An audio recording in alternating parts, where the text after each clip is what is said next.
So imagine strapping yourself into a Formula One car, right? You're hurtling down a straightaway at like 200 miles per hour and pulling so many G-forces that your vision actually starts to blur. Right, which sounds terrifying on its own. Oh, completely. But then imagine taking a highly sensitive, super bulky Hollywood cinema camera, just ripping its guts out and bolting it directly onto the vibrating wing of that car. Or actually, if you prefer the wilderness, imagine hiking for hours over jagged boulders in the Australian outback. Oh, yeah? You're wading through these rushing creeks with like waterproof backpacks full of lenses just to get a single shot of a woman fighting for her life. I mean, those two scenarios, they seem completely unrelated at first glance, but they are actually the twin beating hearts of probably the most fascinating cinematic trend we've seen in years. Mm-hmm. We were really looking at a pop culture footprint that just split the world right down the middle in 2025 and 2026. Yeah, exactly. And welcome to today's deep dive. We are exploring a massive stack of sources today. We've got technical industry breakdowns, cinematographer interviews, Mashable reviews, Wikipedia entries, the works, and our mission is to look directly at the phenomenon surrounding one specific word, and that word is apex. Yes, apex. Because in 2026, Apex wasn't just one blockbuster. It was two incredibly distinct, massive films. You had this multi-hundred-million-dollar Formula One racing movie from Apple, and then you had this brutal R-rated Australian survival thriller on Netflix. Right, and what ties them together is this shared, radical, honestly almost punishing philosophy about how movies should be made. Like both of these projects completely rejected the modern safety net of CGI and green screens. Yeah, totally. They utilized this groundbreaking new camera technology, and they really tapped into this deep cultural craving that you and I have for, authentic, visceral human endurance. Okay, let's unpack this, because we really can't understand that brutal survival thriller on Netflix without taking a quick detour to the racetrack first. No, we definitely can't. The production history here is just wild. Apple was putting together this massive Formula One movie starring Brad Pitt, directed by Joseph Kosinski, and all through its production in, 2023 and 2024, the working title was Apex? Yeah, which is a reference to the innermost point of a racing line through a corner. It's a very specific racing term. Right, and they were so committed to the bit that they had their fictional APXGP team literally integrated into real live Formula One races. But then Apple and Warner Bros. Just pivoted. They completely pivoted. They decided to simplify the title to just F1 for its 2025 summer release. Yeah. And literally the moment that working title hit the cutting room floor, Netflix swooped in. They grabbed the word Apex for their own survival thriller, directed by Baltasar Kormákur, which dropped just a few months later in April 2026. But the shared DNA between these two movies, it goes so much deeper than some studio executives just playing musical chairs with a title. The real connection is a literal technical revolution. I'm talking about the camera tech. Absolutely. Yeah. Because if you want to shoot a movie inside actual race cars going 200 miles per hour at legendary circuits, places like Silverstone and Spa, you run into an immediate physics problem. Right, the weight. Exactly. Traditional IMAX or cinema cameras weigh anywhere from 40 to 80 pounds. If you bolt that to the aerodynamic wing of an F1 car, you disrupt the downforce. I mean, the car could literally crash. Which is obviously not ideal for Brad Pitt. No, not at all. So Kosinski and his cinematographer, Claudio Miranda, they realized they had to invent something completely new. They worked directly with Sony to create this prototype called the Karman system. Yeah, and I was reading the technical breakdown of the Karman system in our sources, and it is fascinating. Because they couldn't build a new camera from scratch, they basically took a high-end Sony FX6 camera and just stripped it. They completely dismantle it. Yeah, they removed all the internal stabilization mechanisms. They took off the bulky protective housing. They stripped it down to what the engineers called a sensor on a stick. It's a great visual. It's like taking a luxury sports car, tearing off the doors, the chassis, the seats, and leaving literally just the engine and the steering wheel so you can cram it into a backpack. And that miniaturization, it changed everything. By shrinking the physical footprint, they could place up to 15 different camera mounts on a single Formula One car without ruining the aerodynamics. Wow. 15 cameras. Yeah, but taking out the internal stabilization created a massive new problem. A Formula One car at 200 miles per hour vibrates so violently it would turn standard video into an unwatchable blur. So they had to stabilize these tiny cameras using varying levels of a material called sorbethane. Wait, sorbethane, what is that? Think of it like an incredibly dense, highly engineered memory foam that absorbs microscopic vibrations. They rested these stripped-down cameras on pucks of this material. That is so clever. It is. But then, because a camera operator obviously can't ride shotgun in an F1 car to adjust the lens, they had to figure out how to focus it. They managed the focus and panning remotely, using Preston MDR3 motor drivers. Which means what exactly? They essentially hacked the car's internal IP networks. A camera operator, standing safely in the pit lane, was pulling focus on a camera flying by at 200 miles per hour, routing the signal through the car's own computer system. Okay, but wait, I have to stop you there and push back a bit. Is there actually a point to jumping through all these insane technical hoops? What do you mean? I mean, is this obsession with ripping apart cameras and hacking car computers just a Hollywood gimmick? Is it just directors trying to impress film nerds on Reddit? Or does avoiding CGI actually change the psychological experience for the viewer sitting on their couch? Well, if we connect this to the bigger picture, it absolutely changes the psychology of the viewer. We're talking about something called somatic empathy. Somatic empathy. Okay. When you watch an actor pretend to drive on a soundstage while a crew just shakes the car, your brain subtly recognizes the fake physics. But with this car in tech, you aren't watching an actor pretend. You are watching real G-forces distort their face. Oh, wow. The blood rushes out of their cheeks.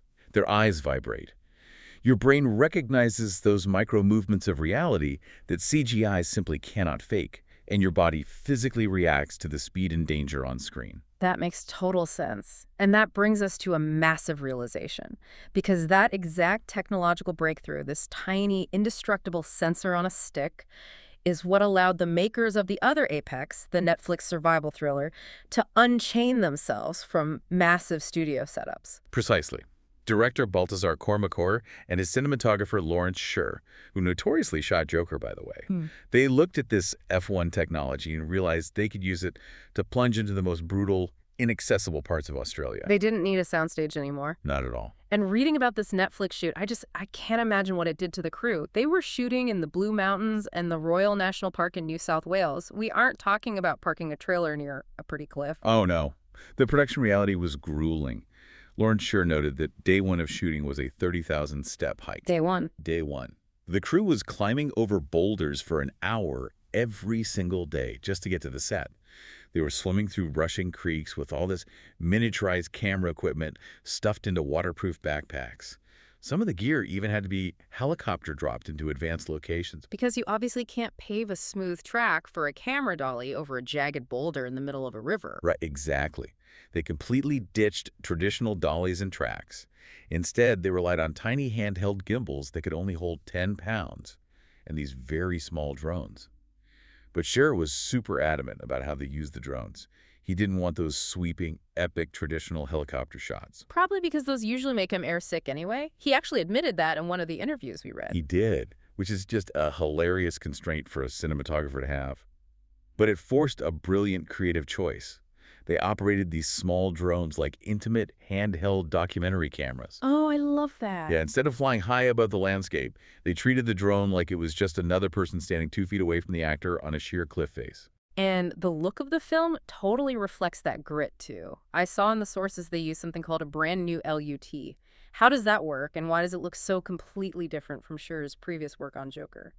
Well, a LUT, or a lookup table, is essentially the digital color blueprint for a film. It dictates how the raw camera footage translates into the colors you actually see on screen. Okay.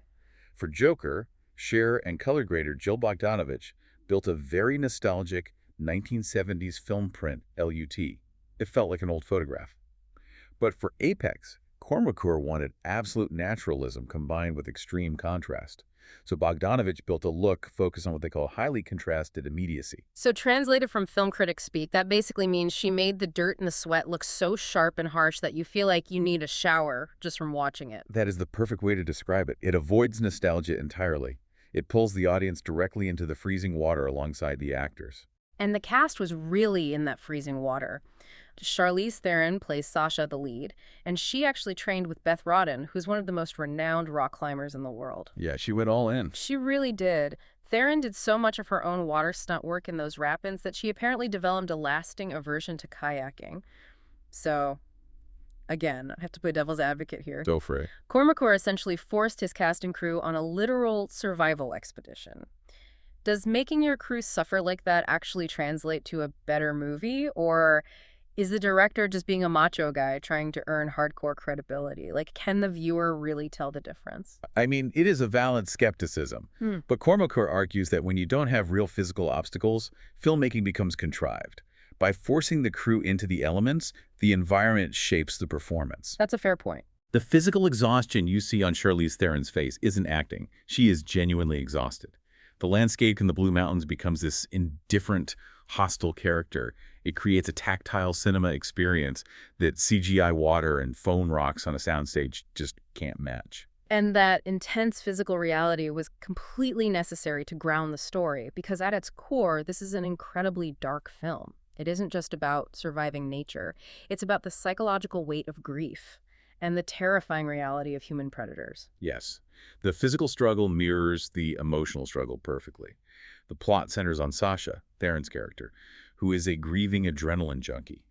The film opens by revealing that her husband, Tommy, who is played by Bana, died during a tandem climb on the troll wall in Norway. Right. We jump forward 5 months, and she's seeking absolute isolation in the fictional Wandara National Park in Australia, and that's where she crosses paths with Ben, played by Taron Egerton. And at first glance, Ben is the classic helpful local guy. Yeah, he gives her directions, offers a smile, helps her out, but he very quickly reveals a much darker nature. This specific dynamic is where the cultural resonance of the film really explodes.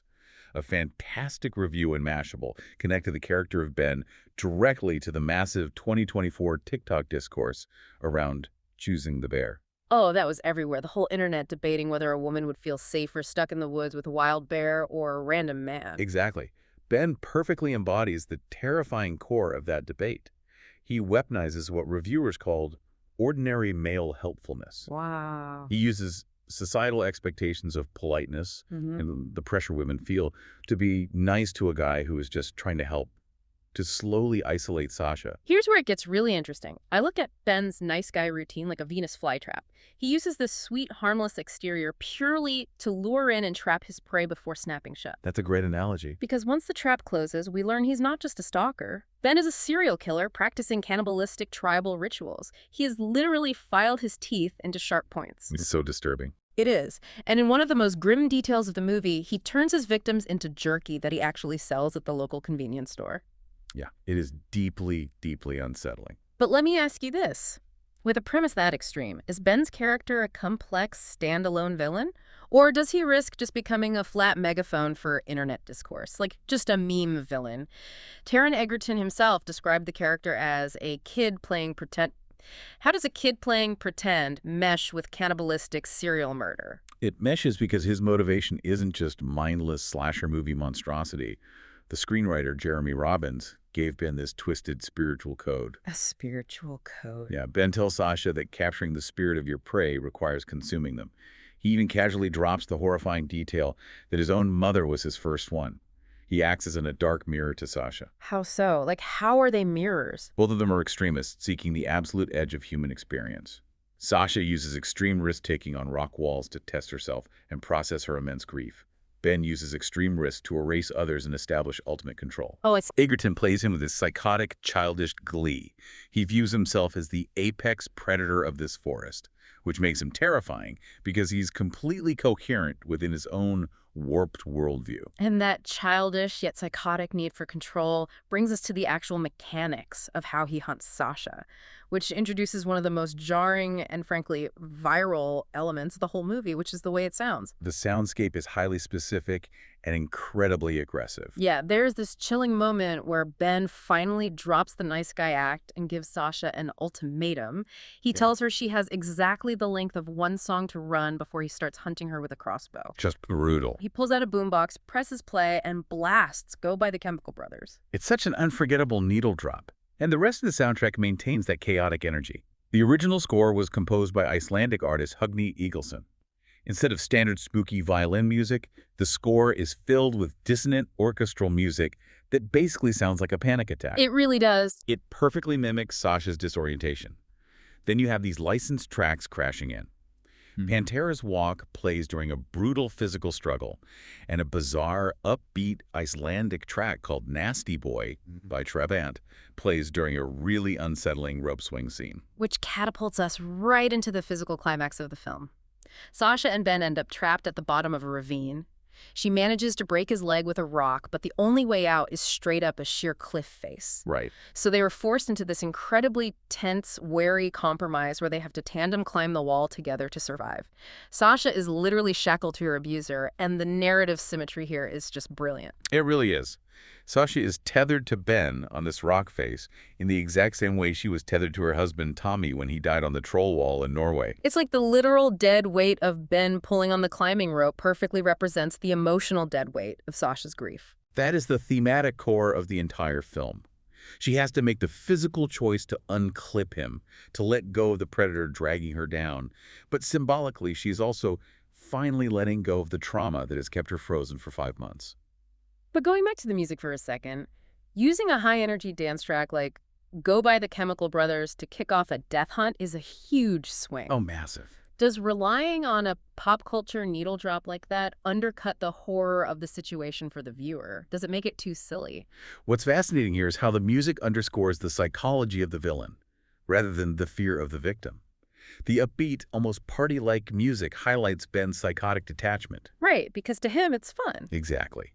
To him, this isn't a murder, it's a holiday. It's a game he is playing in his backyard.